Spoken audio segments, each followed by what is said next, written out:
Nah, kemarin setelah saya ngobrol di Iwan itu, ada beberapa, saya sedikit cerita dulu, ada beberapa yang penelpon gelap ke saya. Oled, kamu itu bukan orang Tangerang katanya kan. Kamu tuh orang Serang dan kamu orang Pontang. Kenapa harus ngurusin dapur Tangerang?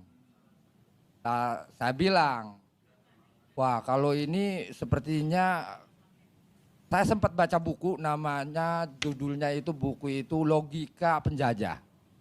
Karangan Yai Midi kalau saya itu. Yai Midi itu adalah seorang orang tua yang di Banten. Dia sempat bikin buku judulnya Logika Penjajah. Nah, salah satu di dalam buku Logika Penjajah itu persis apa yang dikatakan si penelpon tadi ke saya. Hei Holid, kamu orang Serang, orang Pontang, nggak boleh ngurusin Tangerang.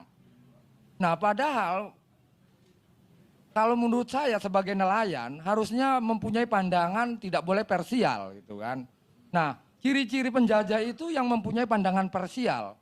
Sampai tingkatannya kita nggak boleh nolongin tetangga kita yang sedang kelaparan atau tetangga kita yang sedang dijajah.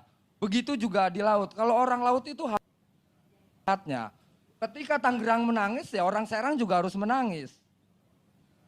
Ketika Rempang menangis, iya orang Serang juga harus menangis, harus ikut sakit. Ketika pesisir Manado Utara menjerit, ya orang Serang juga harus menjerit. Nah artinya ketika saya ngomong bahwa ini adalah dampak yang sangat berbahaya buat kami sebagai nelayan dan petani.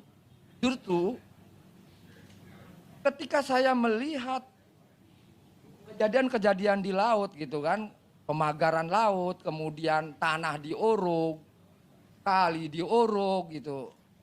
Ya saya bilang tadi, saya ini seperti dikelola oleh orang-orang yang kerangka berpikirnya cacat gitu Pak Karni. Kenapa cacat? Lingkaran yang besar kok dipaksa untuk masuk ke lingkaran yang kecil.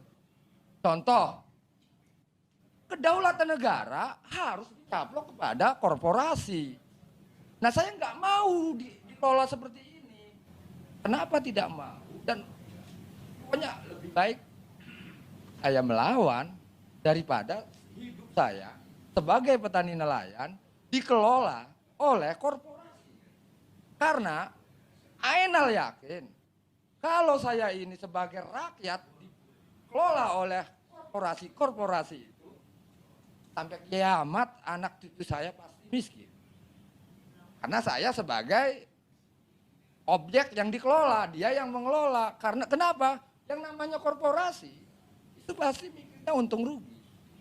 Lah kalau negara pasti ada bicara tentang keadilan sosial bagi seluruh rakyat Indonesia dan kesejahteraannya.